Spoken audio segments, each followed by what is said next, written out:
They were women who, at first glance, could have been anyone. But beneath their ordinary facades lay dark and chilling secrets. These are the deadliest women ever to sit on death row, which one responsible for crimes that shocked the nation. In this series, we delve into their brutal acts, the shocking choices they made for their last meals, and the haunting final words they spoke before their execution. From cold-blooded killers to manipulative masterminds, these women faced the ultimate reckoning. This is the untold story of crime, punishment, and the final moments of those who changed the course of history with their last breaths.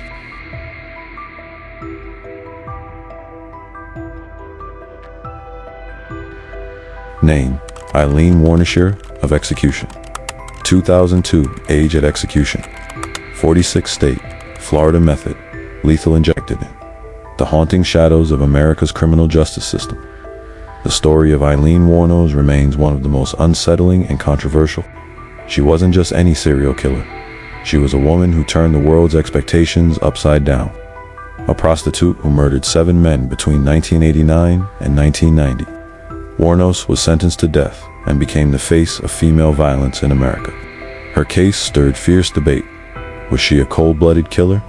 Or was she a woman driven to desperation by a life of abuse, betrayal, and neglect? Warisher's name became infamous, but her story is not just one of horror. It is a tragic tale of survival gone wrong, a woman whose mind and soul were eroded by years of trauma. As the first woman to be executed in the U.S. in over a decade, her final moments were as controversial as the crimes that led to her conviction. This chapter explores the dark path that led Eileen Warisher to death row, including her final words, which would be remembered as a chilling declaration.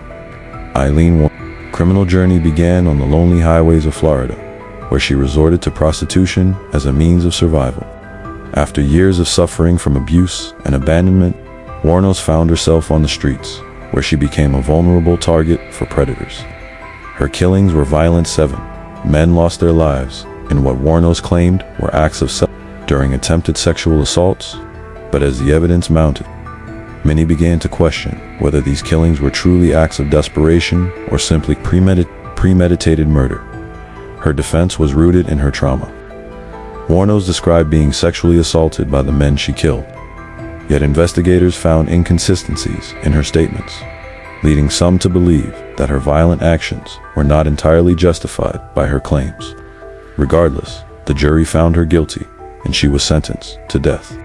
Warisher became one of the few women on death row, and her story raised uncomfortable questions. Could a woman be capable of such brutal violence? And did her history of abuse provide an explanation or an excuse for her actions? On October 9, 2002, Eileen Warisher was executed by lethal injection at Florida State Prison. She was 46 years old. Her execution was the result of years of legal battles, public scrutiny, and debate.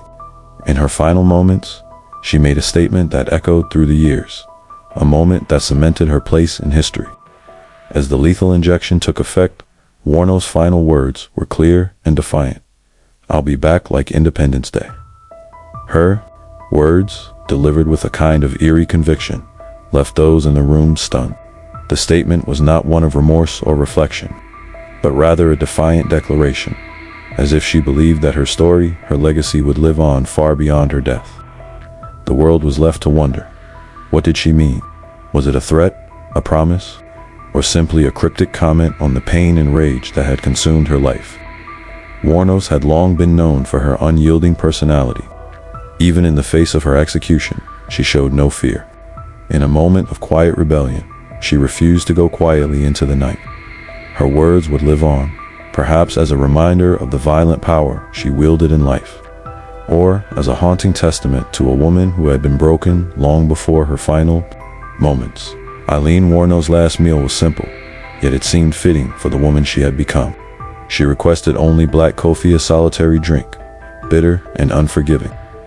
There were no extravagant final wishes, no indulgent feasts, just the same cold, stark reality that had marked her life.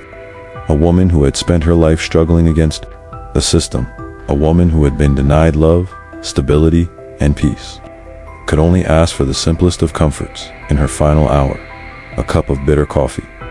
Eileen Warno's execution marked the tragic conclusion of a life marked by violence, trauma, and turmoil.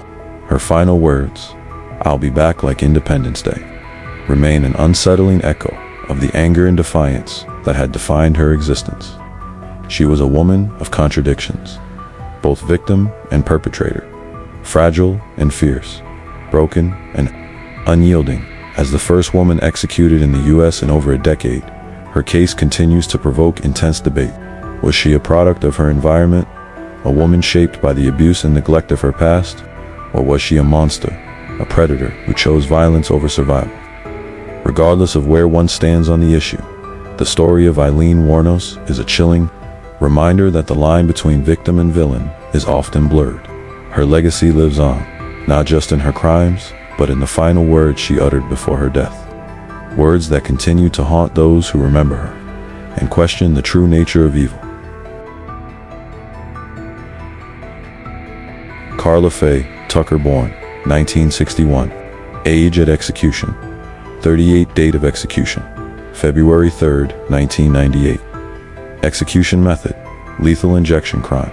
Brutal pickaxe murders of Jerry Lynn, Dean, and Deborah Sue Thornton during a robbery in 1983.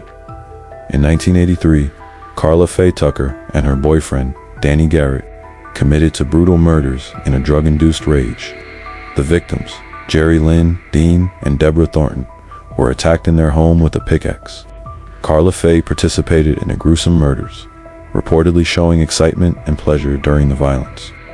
Their deaths were not quick. Tucker and Garrett continued to strike them with the pickaxe, even as the victims pleaded for mercy. The attack was a prolonged and savage display of violence, one that left the community stunned and a criminal justice system grappling with its enormity. Carla Fay Tucker was sentenced to death for the murders, and her case stirred significant debate. While many were horrified by her crime, others would later focus on her transformation in prison, making her case one of the most controversial death penalty cases in modern history. After serving 14 years on death row, Carla Fay Tucker's execution was set for February 3, 1998. The execution was carried out by lethal injection in Huntsville, Texas. It garnered national attention due to the public's division over her case. She was executed in front of witnesses, including her family, members of the victim's family, and reporters. Her final words, delivered shortly before the execution, were poignant. "I love you all. I'm going to Jesus." These words spoke to the transformation she had undergone in prison. Carla Fay had found solace in Christianity, and her spiritual journey became a central aspect of her identity. In the years before her death, she became a symbol of redemption for some. But for others, her past could not be overlooked. Despite the controversy, Carla Fay Tucker's case raised difficult moral questions about the death penalty. Had she truly been transformed, or was her change just a last-minute plea for sympathy? Her final words provided no easy answer, but they offered a sense of closure for those who had followed her story. Carla Fay Tucker's final meal was simpler: banana, a peach, and a salad. Unlike other inmates who ordered lavish meals, her choices reflected the humility and grace she had come to embrace in her final years.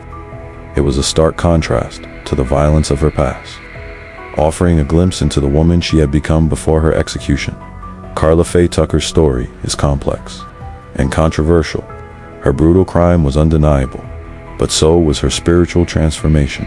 Her execution remains a debated topic, one that asks difficult questions about forgiveness, redemption, and justice. Her final words, "I love you all, I'm going to Jesus," have echoed in the minds of those who witnessed her death, marking her legacy as one of the most polarizing figures in death row history. Her case serves as a reminder that even those who commit terrible crimes may be capable of change, but whether society should extend grace to them remains a deeply divisive issue. Judy Bueno, born 1943. Age at execution 54. Date of execution March 30, 1998. Execution method: lethal injection crime. Poisoned her husband, drowned her son, and bombed her fiancés to collect life insurance. Judy Bueno, dubbed the Black Widow, committed a string of heinous crimes over the course of several years. Her first known victim was her husband, James Goodyear, whom she poisoned with arsenic in 1971. His death was initially thought to be the result of natural causes, but suspicions arose when she began collecting insurance money shortly afterward. But Judy's deadly pattern didn't stop there. In 1980, she drowned her son, Michael, who had been severely disabled. His death, too, was initially ruled as accidental. However, after further investigation, it was discovered that Judy had been slowly poisoning him as well. To make her actions even more chilling, she attempted to claim life insurance on Michael's death, just as she had done with her husband's. Her final murder came in 1983, when she planted a bomb in the car of her fiancé, Bobby Joe Morris. The explosion killed him instantly, and, once again, Judy was the beneficiary of a life insurance policy. It was only after a thorough investigation that she was arrested and convicted for all 3 murders.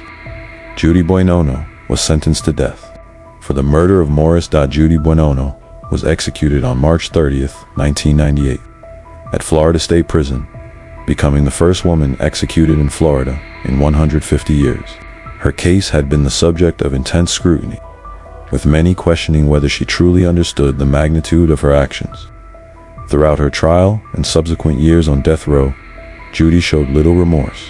Her cold demeanor during the trial did not help her case, and her refusal to show any emotion during her execution only reinforced the belief that she was unrepentant. In the moments before her execution, Judy gave one final statement, defiantly declaring, "Florida is murdering me tonight." Her words were laced with anger and bitterness.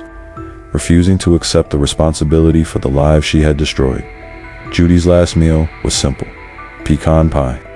It was a modest choice compared to some of the extravagant requests made by other deaths row inmates, but in some ways, it reflected the cold, calculated nature of her crimes. There was no indication that she was seeking redemption or closure, only a final moment before the inevitable. Judy Bueno's case remains one of the most chilling examples of calculated serial murder by a woman. Her victim's husband, son, and fiancé were all killed for financial gain, and her ability to avoid suspicion for so long is a testament to her cunning. Even in her final moments, Judy did not show the remorse that many had hoped to see, and her final words only further cemented her as a woman who seemed to lack empathy. Her execution was a grim reminder of how far some people are willing to go for money and power.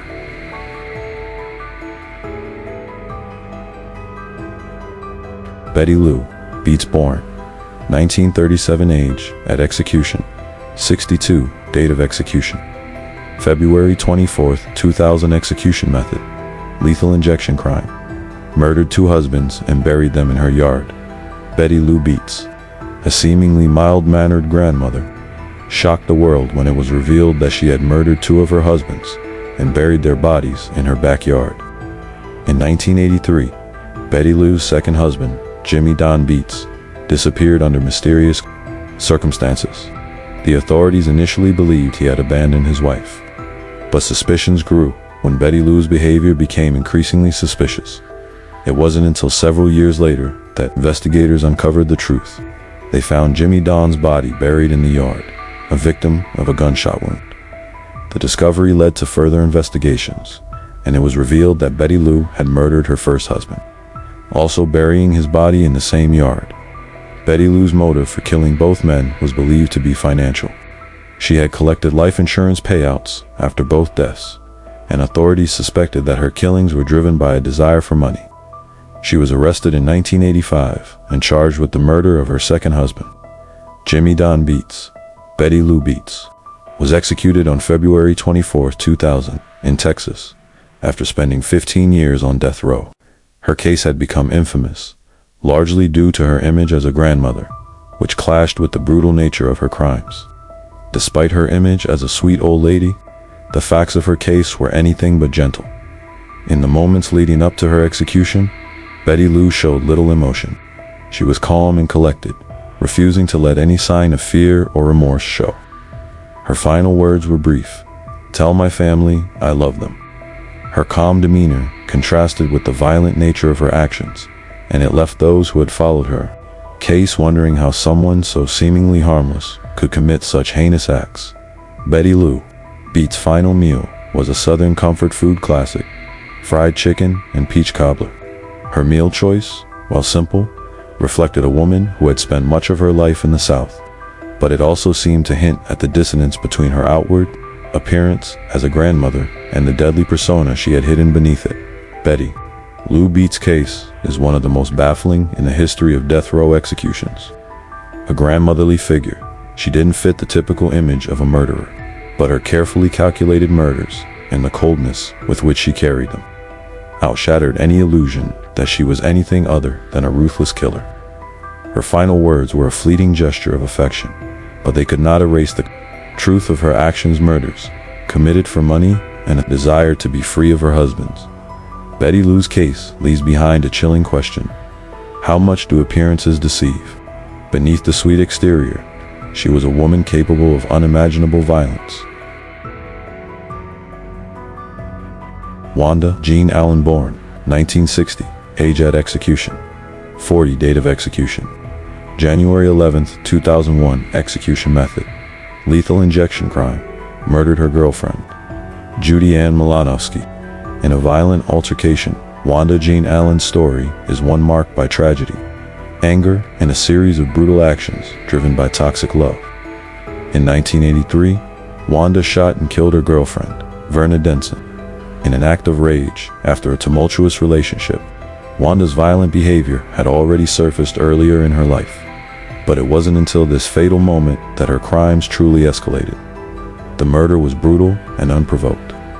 Wanda shot Verna multiple times during an argument, leaving her body behind in a pool of blood. Wanda's attempt to justify the murder hinged on claims of being provoked by her partner's infidelity, but her violent tendencies and history of aggression painted a different picture. She had a long history of abusive relationships and a history of violence that suggested the crime was an outburst of unchecked anger. At the time of the killing, Wanda was already known to law enforcement for her aggressive behavior, and her crime left the community stunned. Her violent streak continued in the years following, with Wanda's case eventually leading to her placement on death row. Wanda Jean Allen became the first African-American woman to be executed in the United States since 1954, when she was executed by lethal injection in 2001. Wanda's execution became a focal point for debates surrounding race and the death penalty. But the facts of her case were undeniably tragic. Despite her brutal crime, Wanda's final moments seemed devoid of the bitterness and defiance seen in others. Wanda's last words were brief, but carried a quiet sincerity. God is good. Her tone was calm and resigned, with little indication of fear or regret. It was a stark contrast to the violent anger that had defined her actions earlier in life. For many who followed her case, it seemed as though Wanda had made peace with her fate. Even if the violence of her past was never fully addressed, Wanda Jean Allen's last meal was simple, consisting of none. She chose to forego her final meal request. This decision, while not uncommon for those facing execution, was seen by some as a sign of acceptance. Perhaps she simply wanted to face her end without any distractions or last indulgences. Wanda's choice to go without food mirrored her calm acceptance of what was to come, though it did little to diminish the enormity of her crime. Wanda Jean Allen's case is a complicated one. It paints a portrait of a woman whose violent tendencies were perhaps rooted in deep emotional turmoil and toxic relationships. Her brutal murder of her partner marked the tragic peak of her life's downward spiral, and it was her violent love that ultimately led to her demise. In her final moments, Wanda's calm acceptance of her fate stood in stark contrast to the rage and violence that defined her life. Her story raises difficult questions about the nature of love, violence, and the extent to which a person's past can shape their actions. Wanda's case leaves a legacy of complexity, revealing a woman who struggled with her own demons, both personal and psychological. Her final words, though simple, suggest that she found some form of peace, though her past actions could never be truly undone. Francis Newton, born 1965, age at execution, 40, date of execution, September 14, 2005. Execution method: Lethal injection, crime, murdered her husband and 2 children for an insurance payout. Frances Newton's case is one of the most controversial in modern American death penalty history. In 1987, she was convicted of killing her husband, her 7-year-old son, and her 21-month-old daughter in a brutal attempt to collect life insurance money. The crime itself was killing 3 lives snuffed out in cold blood in what appeared to be a well-planned act of murder. Newton, a 28-year-old mother, was said to have murdered her family in order to cash in on the life insurance policies she had taken out on her husband and children. The crime took place in their Houston home, where Newton shot her husband, Herman Newton, and then murdered her 2 young children. The bodies were found in the house, and police were quick to point to Frances as the main suspect. She was arrested. Shortly thereafter, Frances initially claimed her innocence, stating that she had returned home to find her family dead and that she was framed. However, the evidence against her seemed overwhelming, including the fact that she had purchased life insurance policies just before the killings. The prosecution argued that she had planned the murders in advance to secure the insurance payouts. Despite claims of innocence from her supporters, Frances Newton was convicted and sentenced to death in 1988. Her case would go on to spark debates about whether she was truly guilty or a victim of a flawed justice system. Frances Newton was executed by lethal injection on September 14, 2005, in Texas, after spending nearly 17 years on death row. The controversy surrounding her case only grew in the years leading up to her execution. Numerous appeals had been filed on her behalf, arguing that new evidence had come to light that could exonerate her, but the courts dismissed these claims. Some believed that Frances had been wrongfully convicted, especially given that there was no physical evidence directly linking her to the crime. In her final moments, Frances displayed a remarkable calmness. Her last words were poignant, yet filled with a quiet strength. "I'm innocent, but I'm ready." Her statement left many questioning the fairness of her trial and whether she had truly been wrongfully convicted. While the justice system had done its work, Frances' words echoed a haunting sense of unresolved justice. Was she guilty, or had she become a victim of a justice system that failed to fully examine the evidence?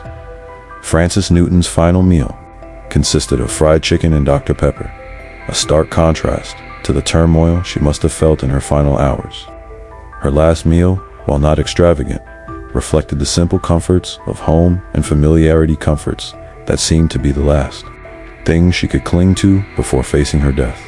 The choice of fried chicken is a typical Southern dish, something perhaps offering a brief sense of solace before the end. Frances Newton's case is a tragic example of the complexities surrounding the death penalty. Whether guilty or innocent, her execution left behind a haunting legacy. She was convicted for a crime that shocked the nation, yet years later, doubts persisted about whether she had truly committed the murders. Her case raises questions about the fairness of the justice system, especially when new evidence is introduced, and the public is left wondering whether someone was executed without the truth being fully uncovered. Frances Newton's words, "I'm innocent, but I'm ready," will forever linger in the minds of those who followed her story. Were these words the last of a guilty woman, or the final plea of someone who had been wronged by the very system meant to protect her? Christina Riggs, born 1968, age at execution, 38, date of execution, September 9, 2000. Execution method, lethal injection, crime, drugged and suffocated her 2 sons, Joshua and Jacob. In 1997, Christina Riggs' case is one of the most chilling and heartbreaking in the history of death row. In 2000, Riggs, a 28-year-old mother and former nurse, tragically took the lives of her 2 young sons, 3-year-old Jacob and 16-month-old Matthew. The crime took place in their home in Florida, and the act was committed in a disturbingly cold and methodical manner. Riggs had a history of depression and had struggled with mental health issues for years. However, she had also shown no signs of violence before the crime. The tragedy occurred when Christina, in a deeply disturbed state, drugged her sons with sleeping pills and then suffocated them. When police arrived at the scene, they found the 2 children lifeless in their beds, and Riggs was found unconscious nearby, having attempted suicide after the murders. The investigation revealed a troubling series of events in the weeks leading up to the killings. Christina Riggs had been experiencing severe emotional distress, facing an abusive relationship and the pressure of being a single mother. Some speculated that she may have been suffering from postpartum depression, though the details of her mental state were never fully examined. Despite this, Riggs was convicted of first-degree murder for the deaths of her children. Christina's crime sent shockwaves through the community. To many, it seemed as though a mother had been driven to commit a horrific act of violence under unbearable emotional strain. Despite the tragic circumstances surrounding her actions, Riggs' conviction stood, and she was sentenced to death.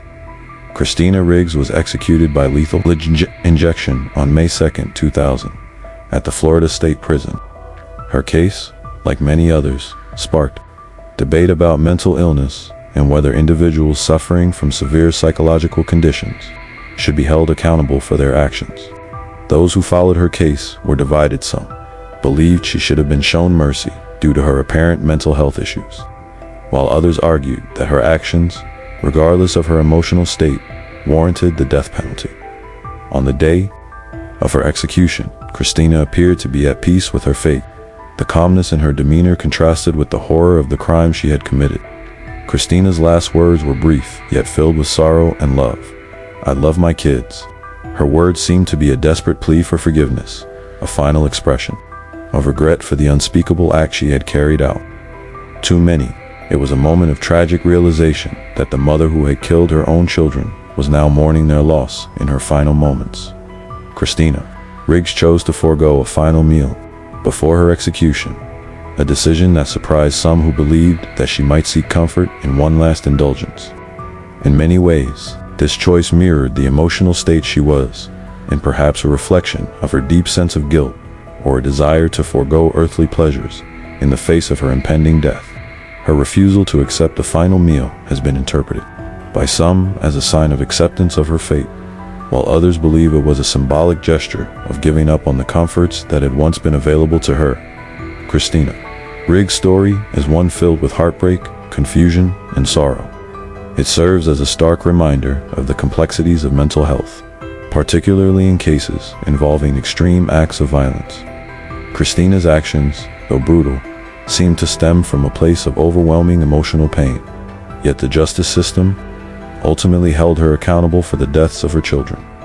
Her last words, "I love my kids," will forever echo in the minds of those who followed her case. They reflect a mother's grief for the lives she took and the pain she caused. While Christina Riggs' story may never be fully understood, it is a tragic example of the devastating consequences of untreated mental illness and the complexities that surround cases of familial murder. Teresa Lewis, born 1962, age at execution, 48 date of execution, September 23, 2010, execution method, lethal injection crime. Hired hitmen to murder her husband and stepson in 2002. Teresa Lewis is perhaps one of the most infamous cases of manipulation and cold-blooded murder in modern death row history. In 2002, Lewis, a 41-year-old woman from Virginia, was convicted of orchestrating the brutal killings of her husband, Julian Lewis, and her stepson, Charles Lewis. The motive behind the crime was shocking. It was driven by a desire for financial gain. Teresa, who had married Julian Lewis, was in desperate financial straits. To resolve her monetary problems, she conspired with two young men, Rodney Fuller and his friend, Matthew Schallenberger. Teresa, who had been having an affair with both men, promised them a portion of her husband's life insurance money if they helped her kill him and his son. The crime was chillingly calculated. On October 30th, 2002, Rodney and Matthew entered the Lewis home and shot Julian and Charles while they slept. Teresa had lured the men to the house under the pretense of a night of drunken fun, only to have them murder her husband and stepson in their sleep. After the killings, Teresa made sure to collect the life insurance policy money, but her role in the crime was soon uncovered. Evidence later showed that Teresa had manipulated the two men into carrying out the murders by exploiting their vulnerabilities. She was accused of preying on their naivete in promises of money. After a thorough investigation, Teresa was arrested and charged with 2 counts of capital murder. In 2003, she was convicted of being the mastermind behind the killings. Teresa Lewis was sentenced to death and was executed by lethal injection. On September 23, 2010, her execution became a controversial topic, as some felt that she had been manipulated by the 2 men and should not have been executed, while others believed that she had shown a level of cold-blooded calculation that warranted her death in the days leading up to her execution. There was an outpouring of public debate, with some high-profile individuals, including former Virginia Governor Mark Warner, petitioning for clemency. Many argued that Teresa's intellectual limitations, including an IQ of 72, should have been taken into account, as her mental capacity was often cited in discussions of her guilt. Some believed that she had not fully understood the gravity of her actions. Despite the pleas for clemency, Teresa's execution proceeded. Her final moments were marked by an eerie calmness. When asked if she had any last words, Teresa's response was simple, yet telling. "Tell Kathy, I'm sorry." The reference to Kathy, a friend she had known for years, revealed a deep sense of remorse in her final moments. It was a stark contrast to the greed and manipulation that had motivated her to murder her husband and stepson. Teresa Lewis's final meal consisted of a rather simple dish, apple pie. While not extravagant, the choice of a dessert reflected a somewhat bittersweet moment, a final taste of something familiar before facing her death. The meal's simplicity mirrored the unassuming nature of Teresa herself, who had presented herself as a woman in dire straits, desperate to escape financial ruin. However, in the end, her cold intentions and manipulative actions led to her tragic fate. Teresa Lewis' case highlights the dangers of manipulation and the extent to which some individuals will go to for personal gain. Despite her role in the murders being considered one of cold-blooded manipulation, there remains a question of whether she was truly aware of the consequences of her actions. The fact that she was able to orchestrate such a heinous crime with apparent ease reflects a frightening level of deceit. Her final words, "Tell Kathy, I'm sorry," were perhaps an attempt at redemption and acknowledgement of the humanity that remained within her, even as she faced death. Teresa Lewis' case raises unsettling questions about the morality of those who prey on others for personal gain, and whether clemency should be extended to someone whose mental capacity was in question. Suzanne Basso, born 1954, age at execution, 59 date of execution. February 5, 2014, execution method. Lethal injection crime. Tortured and murdered a mentally disabled man, Louis Buddy Musso. In 1998, Suzanne Basso's case is one of the most disturbing in the history of female death row inmates. She was convicted of the brutal torture and murder of an intellectually disabled man named Louis Buddy Musso in 2002. Basso's crime shocked the public, not only because of its violence, but because of the manner in which she manipulated and preyed upon the vulnerable. Basso, a woman with a history of criminal behavior and a pattern of exploiting vulnerable individuals, met Buddy Musso in the early 2000s. Buddy, a 59-year-old man with severe cognitive disabilities, was living alone and working as a janitor. He had a low IQ, making him susceptible to manipulation, and Basso, knowing this, saw an opportunity to take advantage of him. Suzanne Basso, with the help of several accomplices, lured Buddy into her home. She convinced him that he was the beneficiary of a large sum of money and that she would help him get it. However, this was all part of her scheme to rob him. What followed was a horrific torture session that lasted for days.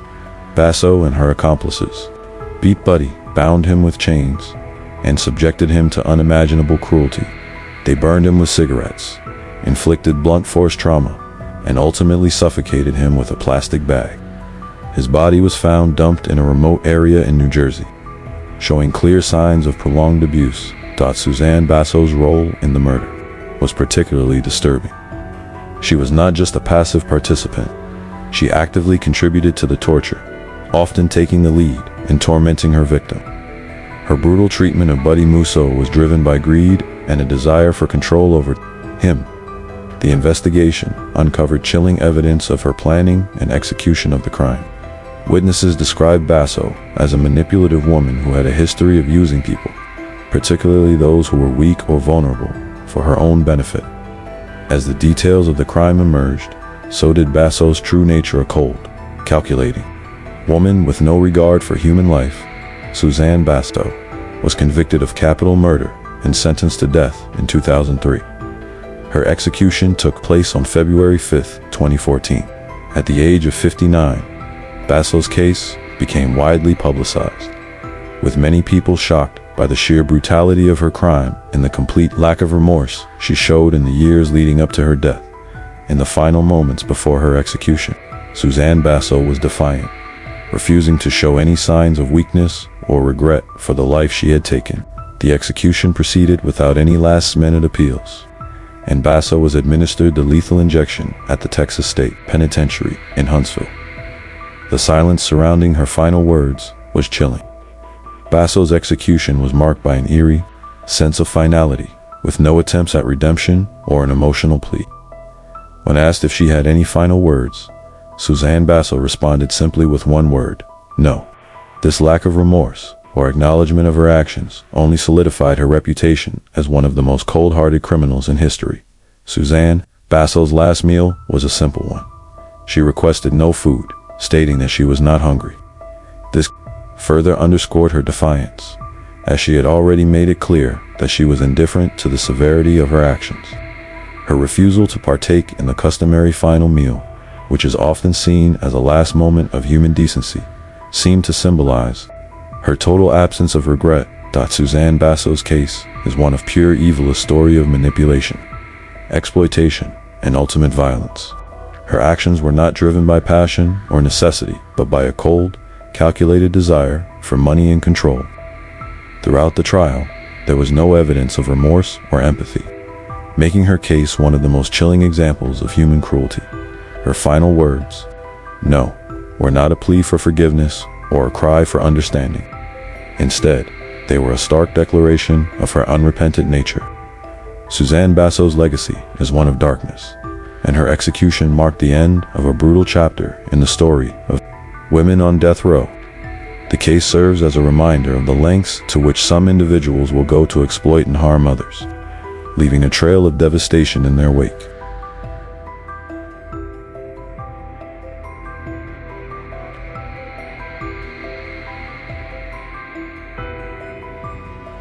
Dorothia Punt, born 1929, age at death 82, date of death March 27, 2011, died in prison.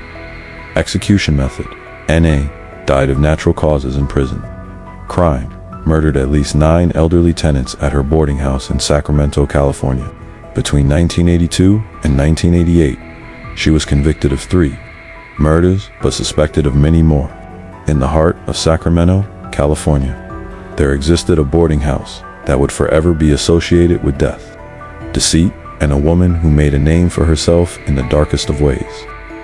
This is the chilling story of Dorothea Punt, the landlady, who lured vulnerable elderly people into her web of lies, only to betray their trust in the most deadly of ways. Dorothea Punt was no ordinary woman. Born in 1929, she had a troubled childhood, marked by abuse and loss.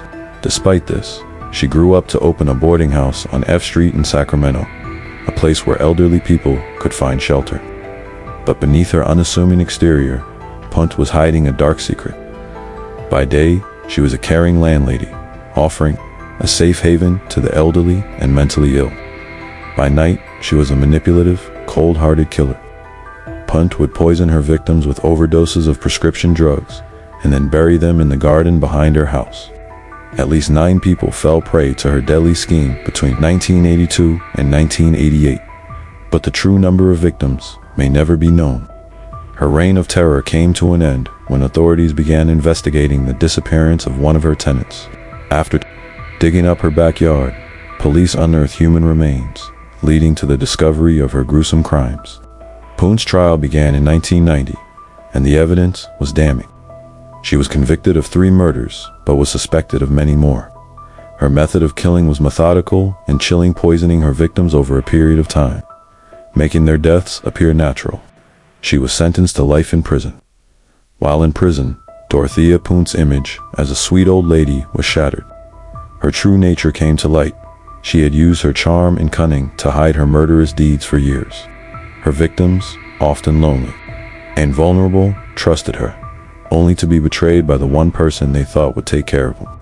Punt was never executed, but her legacy remains one of the most disturbing in American criminal history. She died of natural causes in 2011, at the age of 82, while serving her life sentence. Today, Dorothea Punt's name is forever linked to the deaths of those she betrayed, a woman who took in the elderly, cared for them, and then took their lives. A true face of evil, hiding behind a facade of kindness. How many more innocent lives were lost at her hands? We may never know. But one thing is certain, the legacy of Dorothea Punt will haunt Sacramento forever. Asterisk, the stories of these women ended with their executions, but the impact of their actions lingers. Each one, driven by motives ranging from rage to greed, found themselves on death row, where the line between justice and vengeance is often blurred. Their crimes were brutal, their final moments filled with uncertainty, defiance, or acceptance. As we reflect on their cases, the question remains: what pushed them to take the lives of others? Were they born evil, or was it the world that shaped them into killers? These are the questions we are left with, long after the gavel has fallen. The deadly women we've covered may no longer walk among us, but their stories continue to haunt the corridors of the criminal justice system. In the end, their fate serves as a stark reminder of the consequences of violence, the irreversible nature of the choices we make.